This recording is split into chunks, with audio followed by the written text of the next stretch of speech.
Atenção! Começa agora uma teleaula de História do Ensino Fundamental. Você vai assistir a teleaula de número 32. Bons estudos!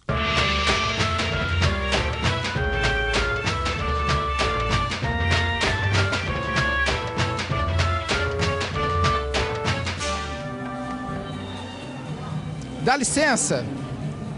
Vocês conhecem alguma música daquela época em que só existia o rádio? Lembro de algumas, né? Dá pra cantar um pedacinho? Ah, ó jardineira, por que estás tão triste? Mas o que foi que te aconteceu?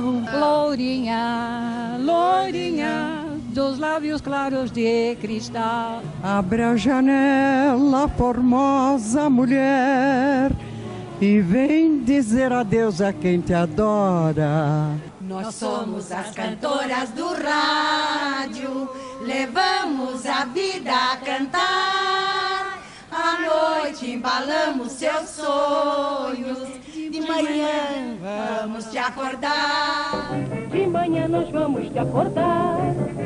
Nós somos as cantoras do rádio, nossas canções cruzando espaço azul. Vão reunindo num grande abraço, corações de norte a sul. Bem, acho que eu não preciso dizer para você da importância da televisão nos dias de hoje. Preciso? Pois nas décadas de 1940 e 1950, o rádio tinha a mesma importância da televisão para a cultura do povo. Na aula de hoje nós vamos reviver esses tempos. O tempo das chanchadas, do teatro de revista, do cordel, mas acima de tudo, o tempo em que o rei da comunicação era o rádio.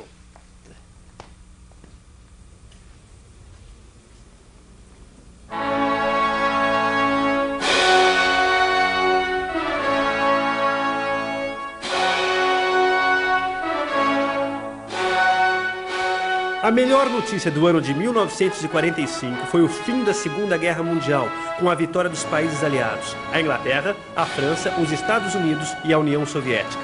Os bracinhas brasileiros voltaram para casa como heróis, afinal eles tinham ido à luta contra o nazismo e o fascismo na Europa. Os tempos agora eram de liberdade. E no Brasil, a dura época do Estado Novo já estava chegando ao fim. Vieram as eleições e os novos partidos políticos. Até mesmo o Partido Comunista conseguiu ser legalizado. A censura já não era mais aquela coisa que metia medo em todo mundo. Conforme a liberdade aumentava, a cultura popular ganhava mais e mais espaço. E naquele tempo, a voz do povo era a voz de Sua Excelência, o rádio. O Brasil é um país que toma quase um continente inteiro. E naquela época, a maioria da população era analfabeta. O rádio era o meio ideal para transmitir informações, ideias e diversão. Ele integrou o país através das notícias sobre o Brasil levadas a todos os brasileiros. A língua falada no rádio também colaborou para essa integração de um país tão diferente em suas regiões. Principalmente através de programas com participação direta dos ouvintes, os famosos programas de auditório. E o mais famoso desses programas de auditório era apresentado por César de Alencar. O rádio teve um papel importante naqueles tempos que voltavam a ser democráticos. Mas se na política tudo se decidia pelo voto, no rádio nem tudo era música. Outros tipos de programa também faziam sucesso, indo direto à cabeça e ao coração dos ouvintes. E agora, mais uma mensagem dos nossos patrocinadores. A seguir, as notícias. Balança! O rádio também teve grandes programas de humor, como o famoso Balança Mas Não Cai.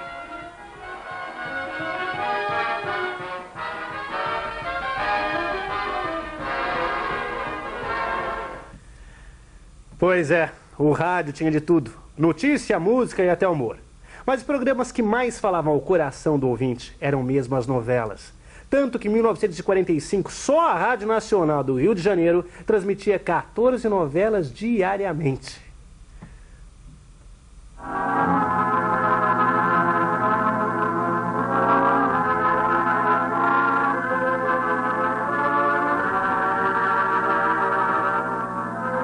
Rádio Teatro Colgate Palmolive, com mais um capítulo da emocionante novela de Félix Canhê, tradução de Eurico Silva, o direito de nascer.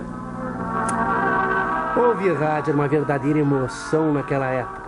As pessoas ficavam ligadas nas radionovelas do mesmo jeito que a gente fica ligado hoje nas novelas de televisão. A diferença é que o pessoal do rádio tinha que fazer tudo na base da voz. A emoção não dependia da imagem para existir. Quer ver um outro exemplo disso?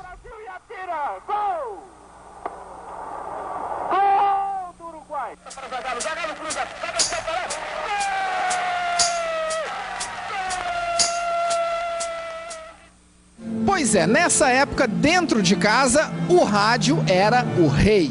Mas isso não quer dizer que as pessoas não saíam de casa para se divertir. Elas saíam sim. Nos anos 40 e 50, as pessoas iam muito ao cinema. Isso mesmo. Nessa época foi quando os filmes brasileiros tiveram seu tempo de glória. Eram filmes simples, de humor debochado e cheios de músicas de carnaval. Eram filmes conhecidos como chanchadas. Dona Noêmia, a senhora se lembra da chanchada? Chanchada é o que é? São aqueles filmes cômicos de antigamente, né? Lembro, sim. Se lembra? Assistia todos. Eu me lembro bem da Adelaide Chioso com a Eliana, que tocavam sanfona, as duas tocavam até a música, eu me lembro que era Beijinho Doce. Que artistas que a senhora se lembra? Do Mazzaropi, do Grande Otelo. Acabou porque era bom. Tudo que é bom nesse país acaba cedo. E tudo que é ruim prolonga-se. A chanchada, os críticos não gostavam, mas o público amava. Chanchada era uma época muito ingênua, muito bonita, muito lírica. Eu não tinha consciência, eu acho que nenhum de nós tínhamos consciência do valor do que nós estamos fazendo. E ela tinha uma coisa curiosa, a chanchada, ela tinha a parte piegas do romance, porque era baseado no rádio, nas novelas do rádio. E as piadas muito fortes, porque elas eram baseadas nas piadas do teatro de revista. Então era um contraste. E junto a isso, tinha as pretensões nossas de fazer grandes musicais, né? Pois é, mas não era só o cinema brasileiro que atraía as pessoas para fora das suas casas, não. Naqueles tempos bem comportados, quando alguém queria ver pernas de fora e um humor um pouco mais malicioso, a melhor opção era o teatro de revista. Um teatro bem brasileiro que ficou mais conhecido como Teatro Rebolado. Então, seu pai te deixava ir no Teatro Rebolado? Não, nunca. Não deixou? Não deixou. Por quê? Não sei, acho que naquele tempo ele tinha medo, né? O que você ia ver lá? A gente ia pra dar risada, pra se divertir, era muito bonito, muito luxuoso, as cores lindas, era tudo colorido, muito lindo, era maravilhoso. Eram bonitas mesmo, era uma artista maravilhosa, coisa mais linda. Eu ficava mais no Rio de Janeiro do que em Santos para assistir eles lá. Qual que era a sua vedete preferida? Era a Dercy Gonçalves. Dercy Gonçalves. Dercy Gonçalves. Por quê, hein? Porque ela fazia programa variado e para adultos. Mas não foi só por causa das vedetes e das pernas das vedetes que o teatro de revista entrou para a história da nossa cultura. Esse tipo de teatro também ficou famoso pelo jeito divertido de colocar em cena a sociedade brasileira daqueles tempos. Mas eu fui muito feliz no teatro de revista porque me fiz lá. Lá sempre fui Dercy Gonçalves. Lá sempre era a minha zona. Eu acho que a Praça Tiradentes foi uma pena acabar, que era uma praça popular, era uma praça onde tinha tudo. E era um teatro muito chegado à política, mas aquela política engraçada, aquela política caresca que não ofendia, até pelo contrário, Getúlio foi ver muitas vezes o Teatro Recreio. Eu era uma estrela da Praça Tiradentes. Was fascination, I know. Você deve estar achando que eu errei de disco, não é mesmo? Afinal, nós estamos falando de cultura brasileira e a música que acabou de tocar era cantada em inglês. Mas eu fiz isso de propósito. Sabe por quê? Porque nós não podemos esquecer de uma coisa muito importante que aconteceu naquela época. Se por um lado a cultura popular ia ficando cada vez mais nacionalista, por outro, a música e o cinema americano iam ganhando cada vez mais espaço no rádio e nas telas.